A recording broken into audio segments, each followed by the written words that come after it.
Hello, students, and welcome to Marketing 3336. Today, we're going to be covering Chapter 13, titled Retailing and Wholesaling from Principles of Marketing, Kotler and Armstrong. This chapter is the beginning of a series of discussions around the marketing efforts and distribution strategies of firms. And I hope you find it interesting. The material in it on the topic of retailing is particularly relevant with all the dynamics that are going on right now and the changes in the retailing space, particularly with e-commerce. And we have a number of courses at University of Houston that cover in this particular area. So if this is something of interest to you and you want to work in the area, you should look into some of the further marketing courses in this space. Let's get started by talking about the impact of e-commerce, particularly in the United States. Since you all are shopping and you want to see what the impact of e-commerce is, if I ask you what percentage of purchases of total transactions, consumer transactions, are made through e-commerce versus physical retail store transactions or purchases, my bet is that there would be no way, if we would have asked you last year, that you would have thought that it was around 10 or 12%. Even now, we're talking about 16%. So there's a tremendous number of physical, in-person retail purchasing going on. About 83% or so of purchases are made still under the COVID conditions in Q1 2020. We're looking for updated numbers, but COVID has definitely accelerated the online purchase focus. And you can see that even through stock prices of companies like Amazon and Alibaba, and also the distribution channels through e-commerce. But even with that, there's still a tremendous amount of mixed strategies that firms use in doing their marketing and retailing and selling and distribution of their products to consumers. We're going to talk about that today, and we're going to talk about all the different store formats and strategies that firms use to introduce you to the general concept of retailing. So first of all, one of the important concepts that we talk about today is this concept of omni-channel retailing. This is omni-channel retailing creates a seamless cross-channel buying experience. What we mean by cross-channel is where somebody can shift from channel to channel when they're making their purchases and looks at things like in-store, online, mobile, and create a single shopping experience. So for example, if I'm in the store looking at Best Buy to buy a product, I can go on the Best Buy website that can assist me through things. Using my mobile device, I could be at home using my PC. All of it is used together in a seamless strategy of an omni-channel shopping experience that allows us to optimize that experience to the consumer and let them buy as they want to purchase. So the new retailing model, digital technologies have caused a massive shift in how people buy. So in today's retail setting, most of us adopt some form of a multi-channel experience, either in-store, in-home, or on mobile. And if we think about that, how many of you actually search for things online before you go out to shop for them? Or what types of items do you shop for in person versus you just purely buy online? I'd like you to think about these types of things because they have really important implications for the way we engage in marketing activities. So I'll give you an example here. This is a good example from our book that talks about Walmart. Walmart's the world's largest retailer and the world's largest company, in fact. So they're faced with challenges to maintain their rapid growth, and they've been growing substantially. Even under the pandemic, they've experienced tremendous growth. In particular, they've had a lot of massive shifts towards digital and mobile buying that sort of changed the way shoppers buy from Walmart. And they have to keep up with this. And so Walmart's really invested in building what we call an omni-channel experience. For those of you who shop at Walmart, you can still see the physical presence of shopping and the way they make that experience active, as well as the online shopping experience and interactive experiences that Walmart works through in the way people shop and the way they engage with products at Walmart. So let me tell you a very important concept that's really shifted and been the dynamic shift within the concept of retailing. So if we went back 15, 20 years ago and we taught retailing 15, 20 years ago, one of the things that we often talked about is what we call the first moment of truth.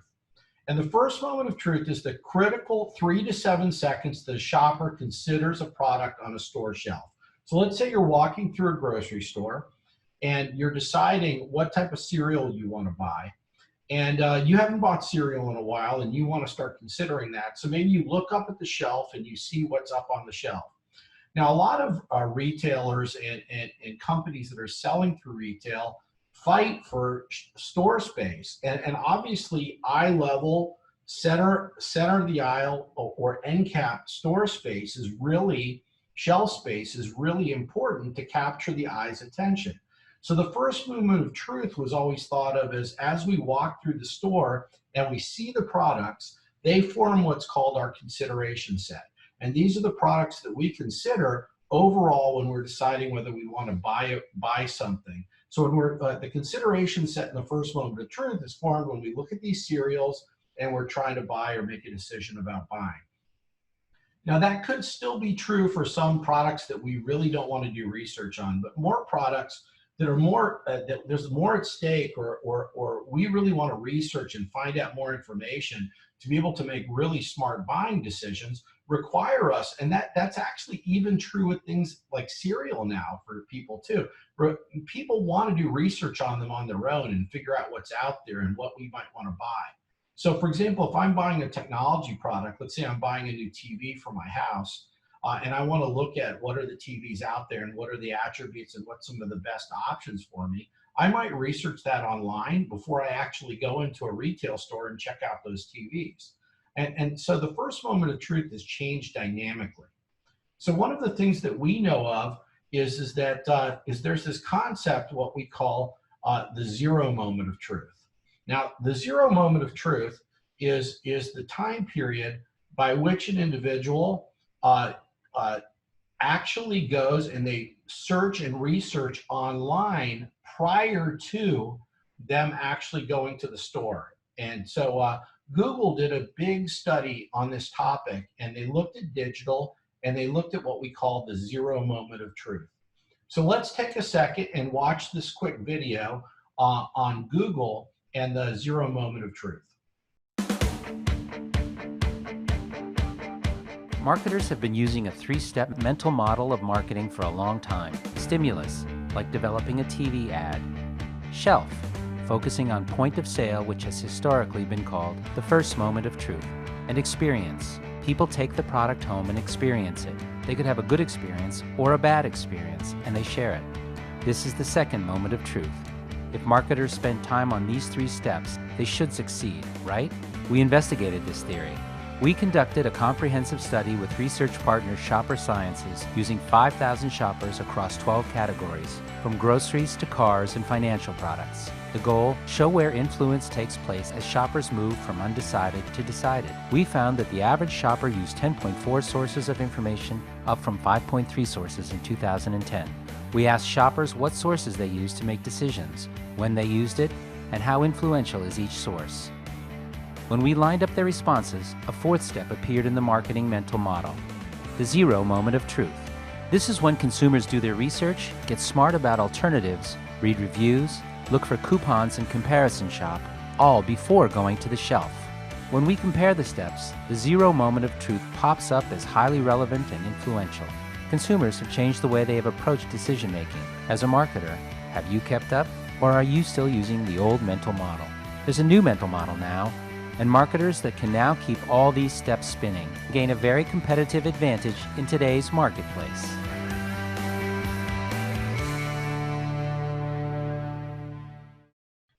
Okay, now that zero moment of truth is I find particularly interesting. It has done a lot to transform the way we think about shopping and we think about buying, because now people are searching digitally both before and in the time of their actual purchase to be able to help them make a decision on what they're buying. So you can imagine this zero moment of truth, which is even before the first moment of truth, becomes particularly relevant. So we have to consider the way in which digital impacts the shopping experience, and also think about this holistic buying journey of the customer as they're thinking about buying products.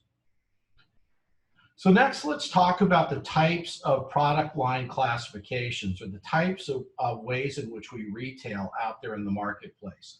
And many of you experience these types of settings of retail stores, both online as well as in person. So let's talk about these physical retail stores and what are some of these differences. And I'm guessing that many of you have actually been to these types of stores. So the first is we have is a specialty store. These tend to be mega stores that focus on a specialty product or specialty area that just concentrates on this. This, for example, on the right is the Nike store. You see the Just Do It sign on it, and it just really concentrates on sportswear and shoes and all the stuff around sporting good focus. So that's what we often call a specialty store. Think of all those specialty stores that have certain focal areas and that are just a focal store that really focuses on a particular area or specialty good. Next, we have what we call department stores, and many of you have been to these. In fact, you probably shop at these regularly when you're looking for an assortment of opportunities of products to look for across a large spectrum, and these are department stores. Macy's to the left is one of our big department stores. Any mall that you go to, that many of you go to here in Texas, will have a Macy's department store in it, tend to be at the end caps of a mall, and they're a store that has a general assortment of products for you to look for and purchase. And they range from anything mid to high end to low end convenience products, but there's a tremendous assortment of things to look for at a department store. The next category is what we call the convenience store. This is where you can just walk in quickly and get convenience goods, things that you can get rapidly that you need. So, and they tend to be premium priced. So even though they're convenience goods, they tend to price them a little higher. You recognize that when you shop at a convenience store, that you're in there buying something and it's about convenience and rapid acquisition. The 7-Eleven to your right is a perfect example of a convenience store. Typically, many of these convenience stores are at strip malls, or they can be specifically in gas stations too, and you can enter a convenience store to do your shopping. So that's a very typical one. Next, we have what we call a superstore. A superstore is a store that has a tremendous concentration of items and things that we can actually focus on and purchase, but at a bit of a focused premium price. And so, let's look at Target, for example. There's different variations and strategies that superstores use, but Target is a very typical superstore, so it holds tremendous amount of items. And in fact, Targets sometimes, or the big Walmarts, can actually have grocery stores associated with them too, that fall within this category of a superstore. And lastly, what we have is category killers. A category killer is a store that's a big mega store like a Best Buy that takes everything across a category. In this case, it's personal technology, and has everything in personal technology in that store that you could think of, and it consumes what we call that entire shopping category. So that's our last one, which is called a category killer. So these are our typical what we call product line classification stores and the variations that we use. And think about what the different marketing strategies of these different types of stores would be. So when we think about growth in non-store retailing, we talked about that a second ago from our multi-channel type of framework.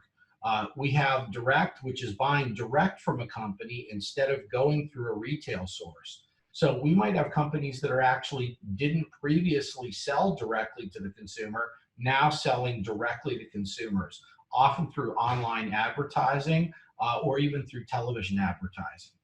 We have fully online distribution, where a company distributes completely online and houses their products online for purchasing, or a combination of online with mobile. So mobile technology is becoming more and more common now, where a person can actually purchase off mobile in a store as they're shopping, by even using codes in the store to be able to scan the code and be able to get price technology and fill in our shopping baskets.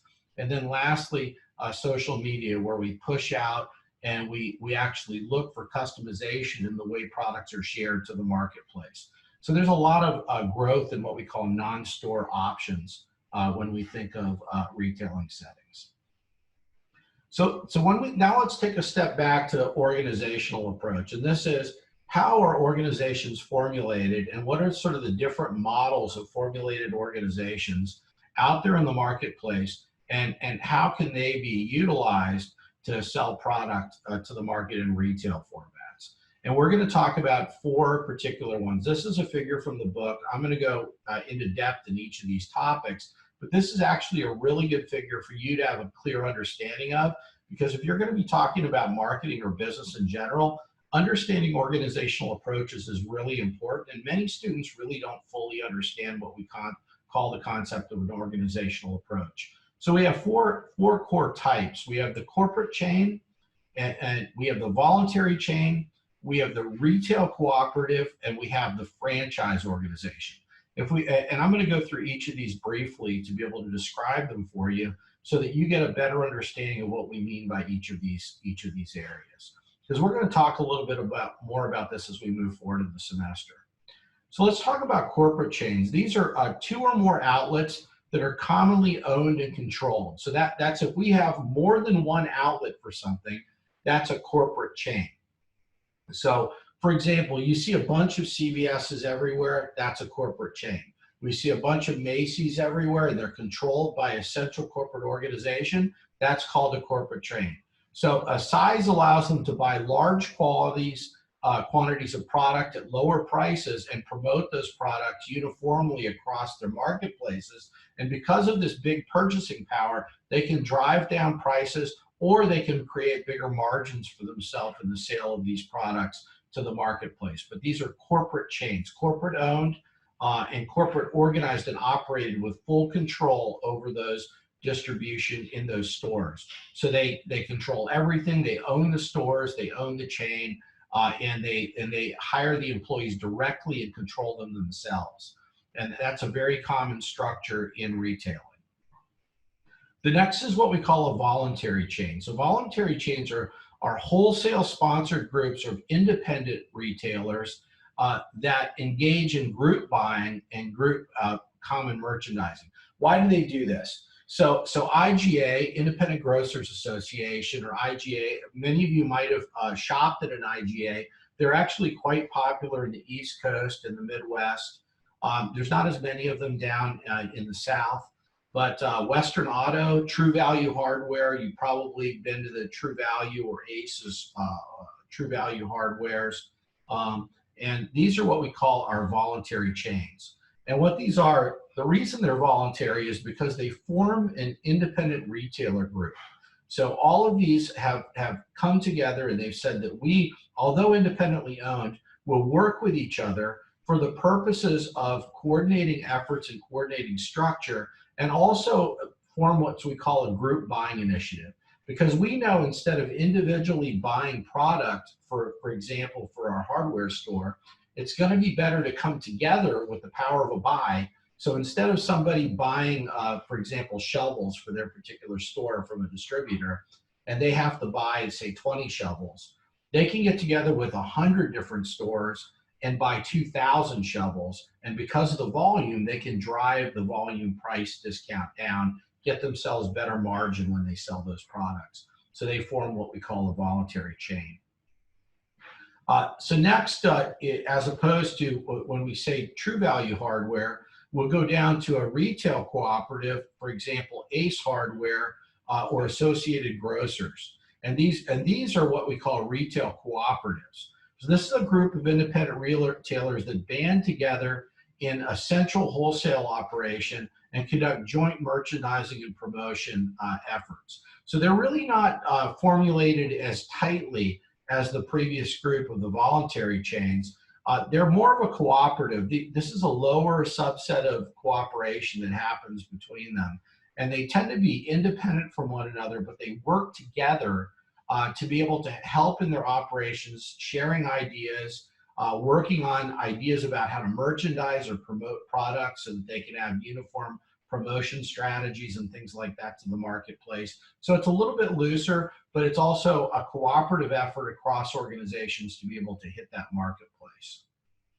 And then lastly, we have franchises. And many of you can think of franchise organizations like fast food joints, burger joints, or fitness centers. 24-hour fitness is, for example, a franchise. You see that everywhere.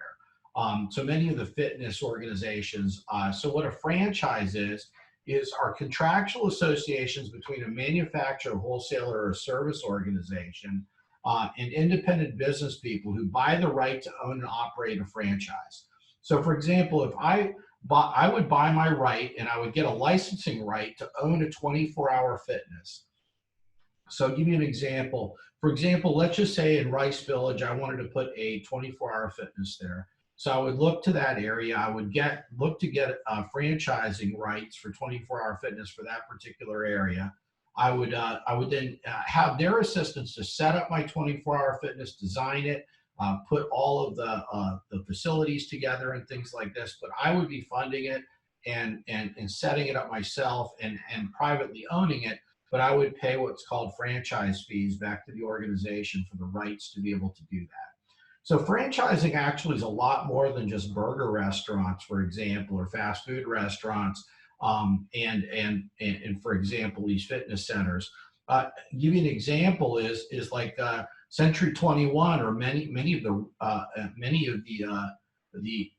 the firms that are out there that look in the particular market of real estate have tremendous, huge franchise opportunities. So Century 21, for example, consists of over 127,000 independent agencies working in more than 9,400 franchise offices in 80 countries. That's just a massive organization, but they work together from a franchise perspective. So they also follow the same franchise principle. So when we think about retail marketing decisions, this is one of our final things I'd like us to think about and understand. We have what we call a retail strategy. We've talked about segmentation, targeting, and differentiation. So our company segments, they targets, they differentiate, and then we move over to our retail marketing mix. We have our product service assortment, we have our retail prices, promotion, and our distribution. So very much like everything we've talked about, this formulates our plan within our retail space. You should be very familiar with this terminology from all the past sessions we've talked about, but we're applying these same principles to a retailing formulation strategy that creates value for our retail customers. So we're thinking about these 4 Ps, we're thinking about an expansion of the retailing marketing mix and being able to apply that to be able to maximize our value to our customers at the end user. So that's it for this session, and I look forward to seeing you next week.